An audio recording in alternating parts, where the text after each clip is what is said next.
So, Webber, please, what does a private investment holding company mean? It's not too complicated. I think really it's where we have our capital sitting to invest. Oh, okay. Okay, so it's not an operating company. So when we come to Ghana, there's specific rules and regulations and laws that we need to abide by. So we will go to the GIPC and the Registrar General, and then we register a local company in accordance with the law. We have to bring in the right amount of capital. It depends on the industry you're in. So that's all regulated, and we do that by the book. And then our investment company sits above that. It's like a parent company. Oh, okay. And we allocate capital to the various businesses. Okay. So when you allocate the capital to the businesses, are they like grants or they are to pay back? Yeah, no, they're definitely not grants. Remember, our business is all for profit. Okay. So a grant by its nature means it's free. a gift. Yes. It's for free. And in this world, we realize nothing is free. So, no, certainly they are shareholder loans or capital invested. And at some point, when the business can afford to repay or repatriate dividends, then it is done. Oh, okay. So then it means it's on the long-term range. Oh, look, we've invested in Africa for the long haul. Wow. We haven't come in to speculate. One thing we always knew is that there are many opportunities across Africa, but to bring them to gestation will take time. And we've seen in the 9 or 10 years that I've been operating in Ghana, the landscape has changed a lot. Things have shifted. There are more opportunities around. Equally, though, the environment is very uncertain and there are many risks. But certainly we're in for the long haul, and we see this is Africa's time in the sun, I think, quite literally. Wow, I didn't know that. So, when you formed your departure, why did you choose to leave South Africa to Ghana? Well, I actually came the long way to Ghana. I came via London. So I lived and worked in Europe for a number of years. Wow. Over a decade. What in Europe, what kind of businesses were you running then? Well, this is where my interest in setting up in Africa was born, actually. So I was developing businesses in Eastern Europe, in Russia and Southeastern Europe, countries like Croatia, and then as far east as China. Not through Black Star Africa. I was a manager, and I was fascinated by the investment opportunities in emerging markets in these countries. And in fact, I did my doctorate at the time in international business on how foreign banks had invested in Russia at that time. And so I looked at what I might do on my own. And being an African, I did miss the continent. And I thought, well, let me try and do something in the emerging markets of sub-Saharan Africa. And so that was what brought me to Africa. And then it was a question of looking at different countries and opportunities. So there were a couple of years of research, flying in and out of various countries, looking at what we might want to do. I usually hear a lot of CEOs and investors say they flew into the country to research. But so when you are researching, what do you actually look out for? And what is it that you can find by being in the country that you can find online or researching? Mimi, I have to tell you, every bit of research I did online was completely useless. And the only little bit of research that was useful came from being on the ground in Ghana.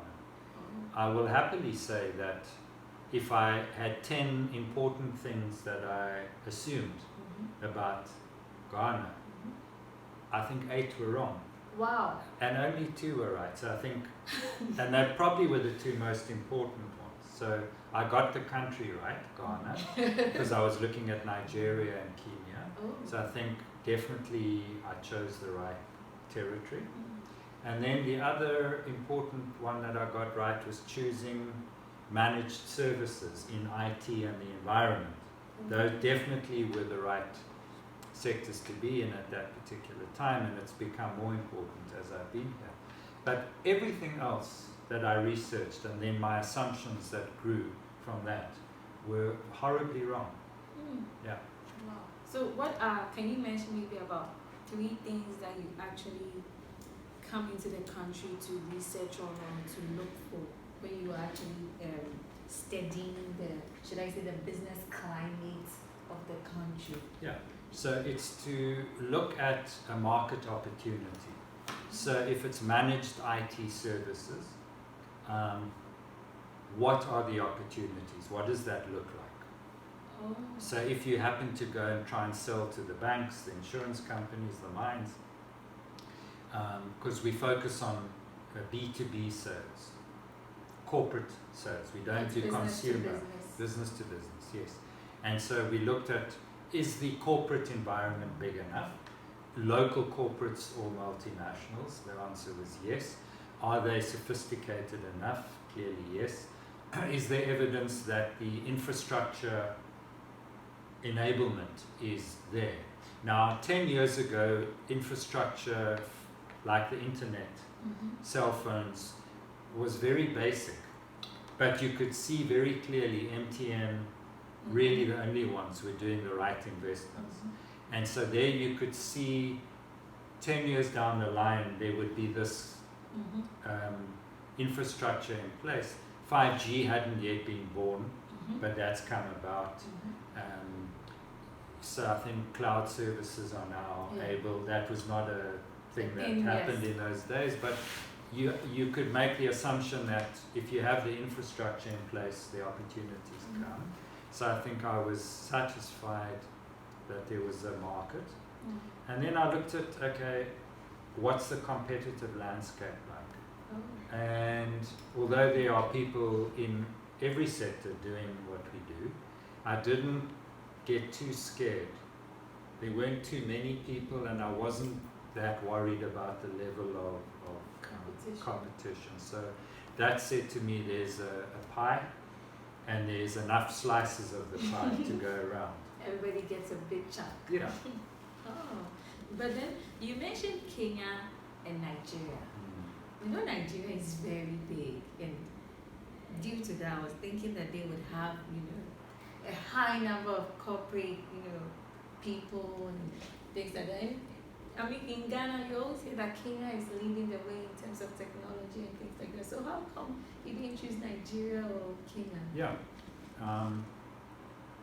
Nigeria for me was too big and too scary. Oh. Okay. I think it's one of those where you make a mistake there, you get wiped out. Okay. So I said, I think the culture in Ghana is more forgiving, it's more gentle, clearly much smaller, yes. But it allowed me to make mistakes and still not lose and not wipe myself out. So that's what scared me about Nigeria. I think it's almost an all or nothing type environment. And then Kenya, kind of in between Ghana and Nigeria. Kenya definitely leads the way in lots of areas of technology, especially mobile money in those days. But in fact, these days I think Ghana has leapfrogged. Wow. With Momo. Go Ghana. Yeah. So it was, in the end, as I say, quite an easy decision to choose Ghana, and I'm glad that I did. Wow. Yeah, glad to hear that you're happy to invest in Ghana. Have any working experience because you like to groom them and make them know the right attitude towards work and things like that. So what are some of the skills that you feel graduates in Ghana lack, or the youth in Ghana lack, from the diploma level to the degree level, what are some of the skills you feel they lack, but that are needed to make them highly employable across the continent? Sure. I think the skills that young graduates lack in Ghana are going to be the same skills they lack in every country in the world.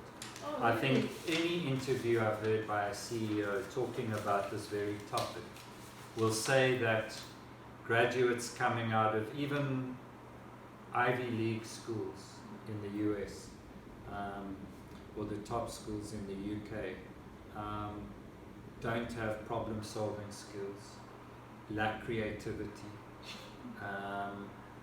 fail to work in teams. And I think I try to look for young women who have got a healthy attitude,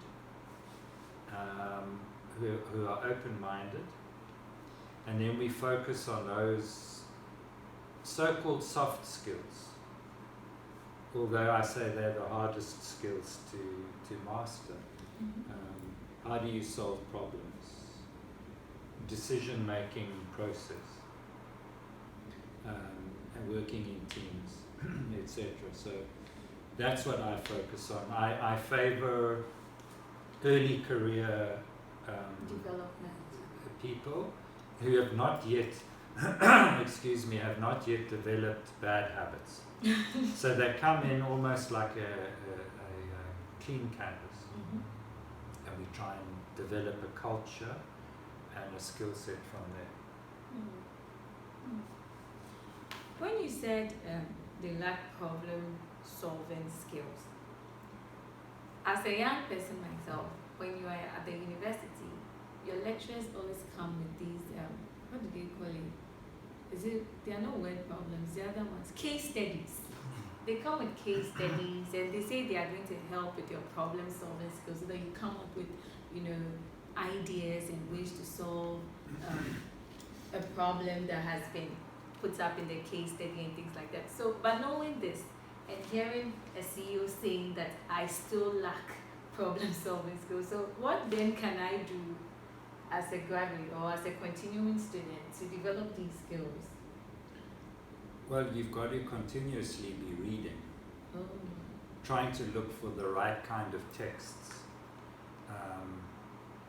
These days it needn't be literally reading a book, but it could be podcasts, online short courses, not what you would learn at university, a topic or a subject, but a general area like problem solving.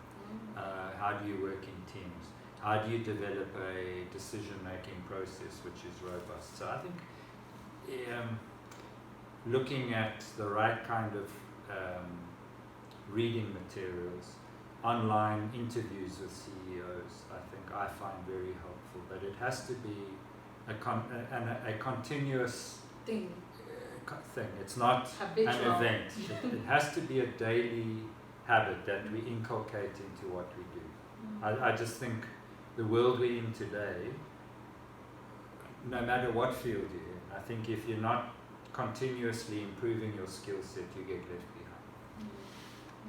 Then when you talk about creativity, when I think about, or when I hear the word creativity, I automatically begin to focus on careers in the areas of art, or let's say event management and things like that. But when it comes to business,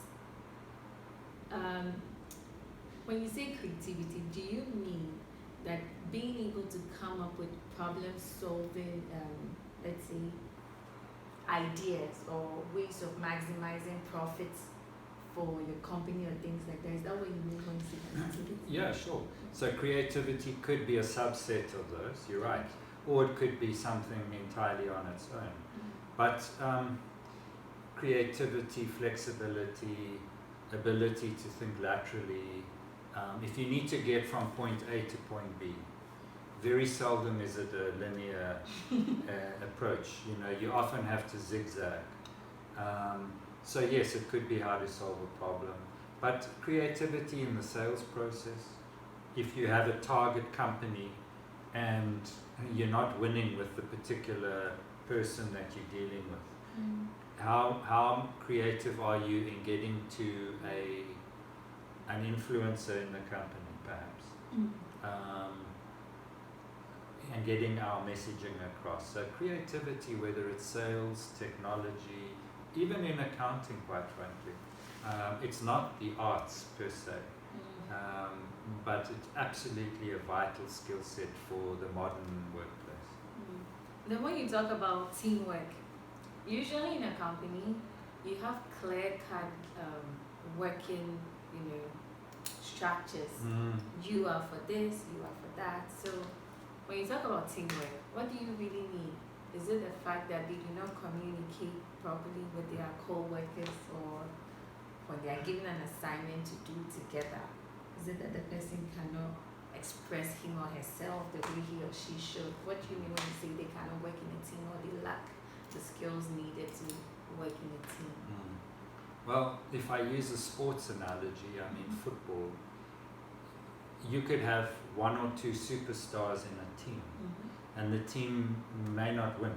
That's true. But you could have a cohesive team, 11 players on the field with a coach, and then you have your substitutes on the bench who have discipline, hard work, have a game plan. There's probably no better analogy for teamwork than a well-oiled sports team, because it's clear there's a result at the end of the day, and it's highly visible. A team that is working well together and a team that is not. So that's a good analogy. We have a structure. Unlike most companies, we have no hierarchy at all. Wow. We have a circle with the customer in the middle. So as CEO, I'm part of the circle. And we have teams that form around projects. The project could last 1 hour or 1 year. No one works on their own in our organization. Yes, you're right. I mean, we have people that are in charge of something. We may call them a product owner, one of our software solutions or one of our chemical products. You are responsible for that product. But then if it's a sales process, there will be 2 or 3 or 4 people involved in it. It might be the technical part of it. So you need your technical team to do development, installation, after sales, ongoing service level agreements. So you might have the person in charge, but there are teams that coalesce around a project or a problem, and then they will disband at some point. The word communication, the concept of communication, is used too loosely and too broadly to be useful for me. Yes, I think everything in life that goes wrong, you could say it's lack of communication, but that is, as I say, the concept is so vague and so broad, it doesn't help you solve the problem. Communication is at the heart of everything we do as human beings, our interactions, but to be useful, it needs to be broken down into a unit of measure that we can do something. That's true. I get what you're saying. Because saying, lack of communication, I get it now. It's as if it's an easy way of just identifying a big problem. My young girlfriend, who's beautiful and comes from a different era to me, always says I'm a bad communicator. I don't understand what's going on, and it's quite simple. She wants something and I don't give it to her, and she says I don't understand her. But so, of course everything's communication. But she's a smart girl. Very smart. She always gets what she wants.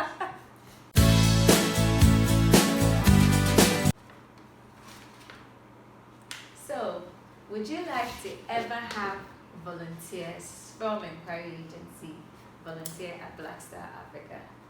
Yeah, Mimi, definitely. I think it's more than would we like to. I think our philosophy is to develop skills, to assist. We've committed to trying to close the gender gap.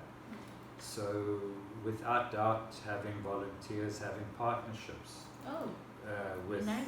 with businesses like Inquiry Agency, I think it's a responsibility actually. It's not a nice to do.